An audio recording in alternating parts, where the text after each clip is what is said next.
Please stay seated. The court is now back in session.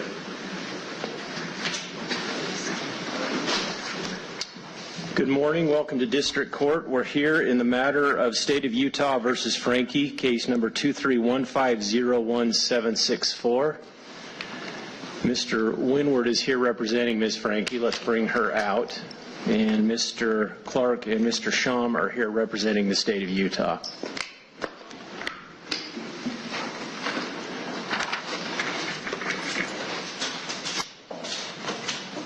Ms. Franke is now here. Mr. Winward, we are scheduled for a waiver hearing. Is there going to be a waiver today? There will, plus a plea agreement, Your Honor. All right. I'll ask the bailiff to hand you what has been executed.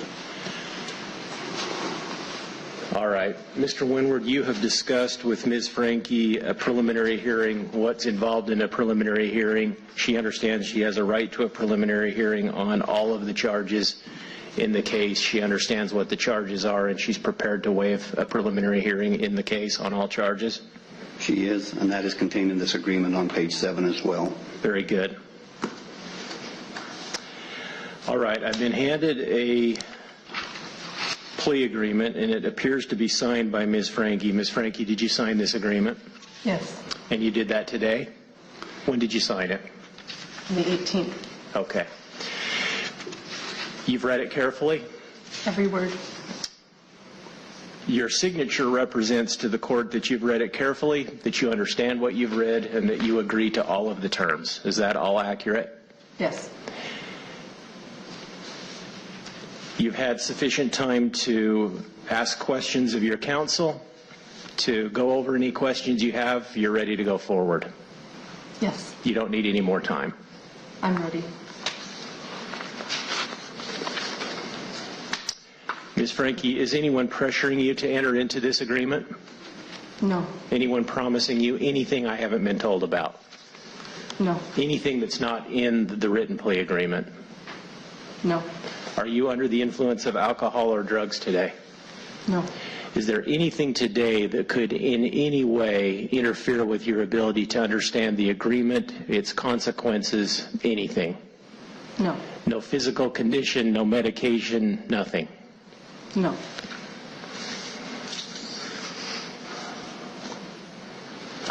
Any further record, counsel? No, Your Honor. Mr. Winward, we ready to proceed? We are ready to proceed. All right, then. Ms. Franke, how do you plead to count 1, aggravated child abuse, a second-degree felony? Guilty. To count 3, aggravated child abuse, a second-degree felony? Guilty. To count 5, aggravated child abuse, a second-degree felony? Guilty. And to count 6, aggravated child abuse, a second-degree felony? With my deepest regret and sorrow for my family and my children, guilty. There is a factual basis set forth in the agreement that is a stipulated factual basis, counsel? That's correct, Your Honor. That is correct, Judge Walton.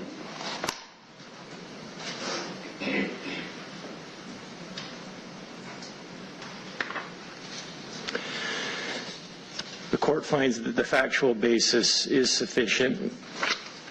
All of the terms of the agreement are stipulated, including that the court obtain a pre-sentence investigation report, correct?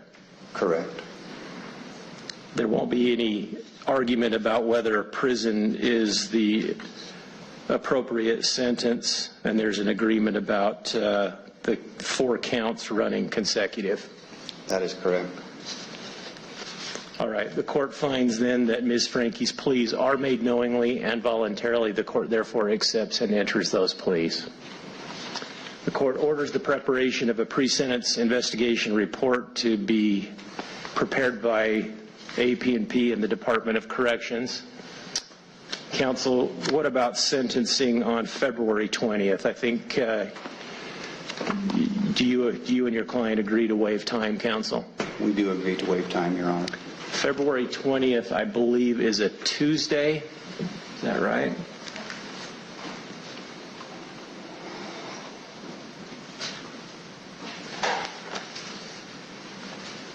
10 a.m.? That works for us, Your Honor. All right.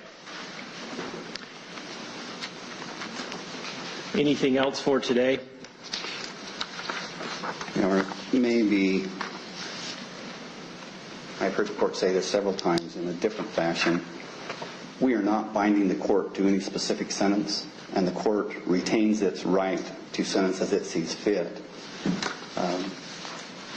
I just mentioned that this is not a Rule 11 plea, but although it's a stipulated statement of defendant. Counsel, approach, please.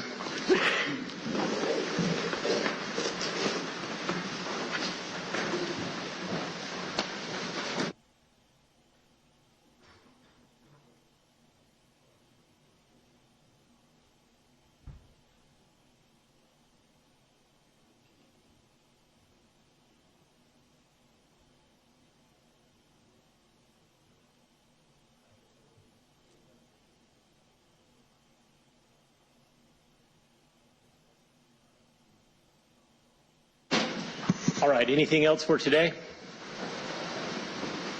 No, Judge. Nothing from the state. Thank you, Your Honor. Thank you. We are in recess. Thanks, John.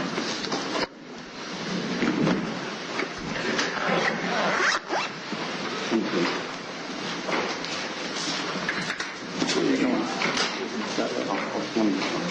All right.